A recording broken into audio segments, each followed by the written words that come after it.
নমস্কার বন্ধুরা, কেমন আছেন সবাই? আশা করি সকলে খুব ভালো আছেন। আমরা বাঙালি, আমরা কোনো উৎসব আলাদা করে দেখি না। আমরা সকল উৎসবকে আপন করে নিই। দুর্গাপুজোয় ঢাকের তালে যেমন নেচে উঠি, তেমনি ঈদের দিনে বিরিয়ানির গন্ধে মন ভরে যায়। খ্রিস্টমাস এলেই কেক কাটা আমাদের কাছে একেবারে স্বাভাবিক।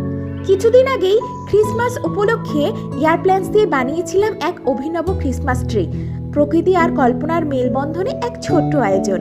আর আজ জ্ঞানের দেবীর আরাধনায় এয়ারপ্লেন্স, বীণা আর হাঁস দিয়ে তৈরি করলাম এক অন্যরকম সরস্বতী বন্দনা। এই সাজ শুধুমাত্র ডেকোরেশন নয়, এটা আমাদের অনুভব, আমাদের সংস্কৃতির প্রতি ভালোবাসা। এটি নিতে আগ্রহী হলে অথবা এই ধরনের ইউনিক এয়ারপ্লেন সেটআপ বা আপনার পছন্দ অনুযায়ী আলাদা করে তৈরি অ্যারেঞ্জমেন্ট করতে চাইলে নির্দ্বিধায় যোগাযোগ করুন ভিডিও শেষে দেওয়া নম্বরে। সবাই সুস্থ থাকবেন, ধন্যবাদ।